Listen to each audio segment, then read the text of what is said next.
Hey, so today is a special day. I'm hiking the Chattooga River Trail with my wife and my dog.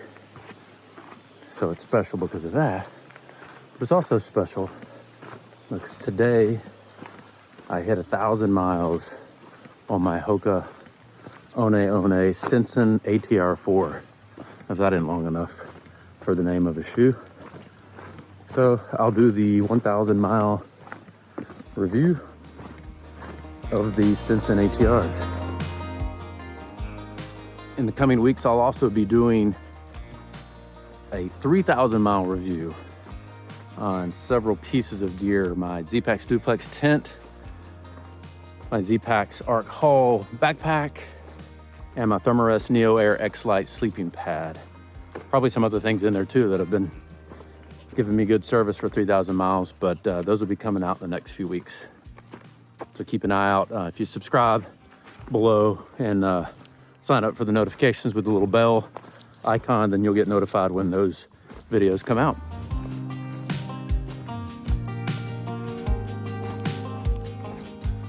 So earlier this year, maybe late last year, I forget when, but I did a video on why I switched to the Hokas. And you can check that out just to see what made me go this route. But today I'll just talk a little bit about what I liked about them, what I didn't like about them, and how they fared over 1,000 miles. And that 1,000 miles has been pavement, regular trail, flat trail, rocky trail, rooty trail, muddy trail, desert floor trail, snowy trail. And it all started, I guess, training for the PCT. So there's probably about 150 miles or so for urban hikes around Atlanta. Some of those hikes too are in the North Georgia mountains on trail like I'm doing today. And then about 270 miles in the desert of the PCT. 500 miles of the Colorado Trail, which is a pretty nice trail actually. And then after the Colorado Trail, some additional North Georgia or North Carolina style trails. Dirt, rocks and roots, but not too bad on the rocks and roots.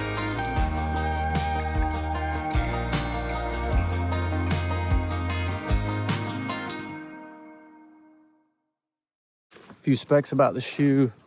So the ATR 4s that I'm wearing now, if you go to reioutlet.com, they're about $125, normally $160. So they're not the cheapest trail runner by any means. The ATR 5s, the new ones, they're $160 at REI.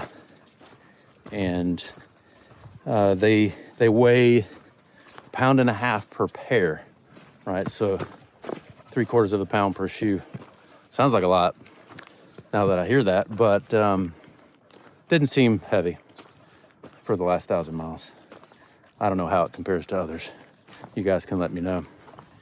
And let's see. Oh, generally speaking too, along with them being at the highest end of the scale for cushion, the Hoka scale, they're also one of the wider shoes that Hoka makes. So if you have wide feet and you kind of want your toes to splay out, or they're good for that. And I give them a thumbs up overall.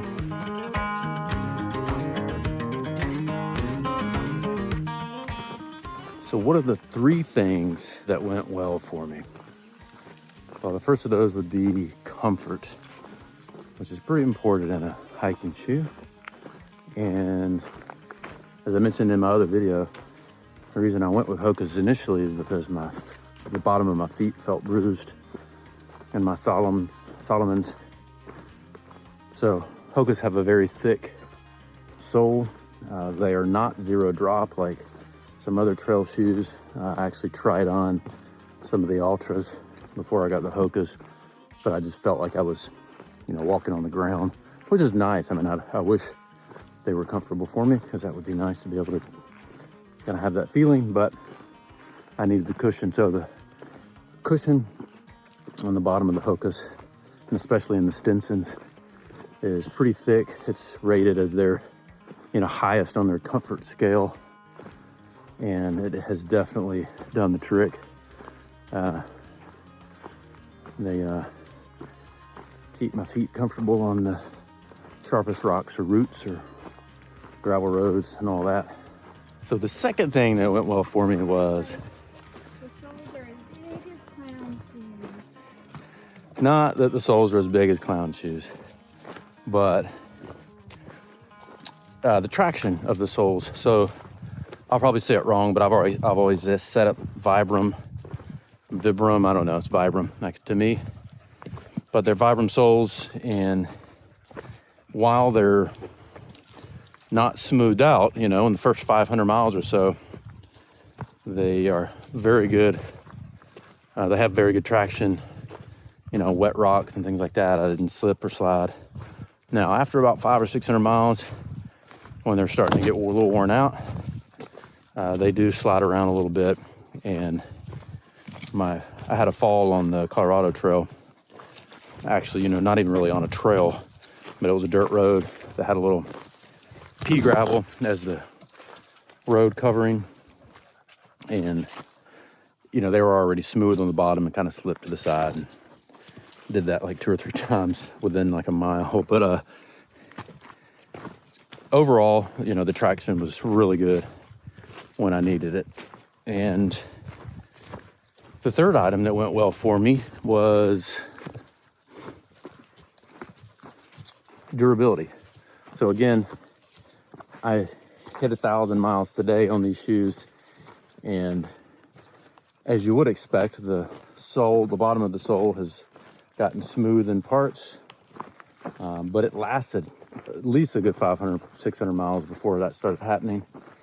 The tip of the sole at the front end is also not peeling back from the shoe material, which I see happening a lot on other brand of trail runners. I mean, even to this day, that has not peeled back on either shoe, even after getting them caught on roots and rocks and things.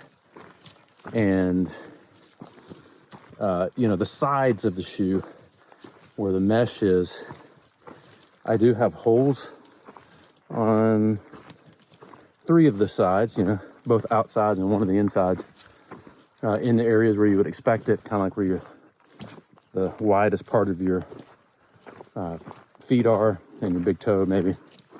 I don't think it's because they're not too small. It's not like I'm busting out of them or anything. But the first hole started that same day that I slipped and fell on the Colorado Trail. Kind of slid down the road embankment a little bit, and it wore a hole on the outside of the shoe, and that kind of started the holes. So without that, they probably would have even lasted a little longer before holes showed up. So really no holes for 500 or 600 miles either. Pretty impressive. And so those are the top 3: comfort, traction, and durability. Which, if you got those 3, you're in pretty good shape, I would say, for trail shoes. Now on to the things that I do not care for about them. It's not a lot here, but the fashion aspect of them, they're not my favorite choice in color. And for my size, which I'm wearing size 12 at the time, this is the only color scheme I had to go with. And I don't know, a little bright, I guess, but that doesn't really matter too much. The other colors that were in other sizes weren't that good either. And as my wife says, they look like clown shoes. So they're a little big. Maybe that's because I wear a size 12. One of the things I learned when I was hiking on the Appalachian Trail is that I pronate while I hike, which I didn't realize I did it as much as I do before hiking 2,000 miles. And it seems like I do that more with my right foot than I do my left. And before I went out to the PCT, I went to a podiatrist and got some custom inserts made.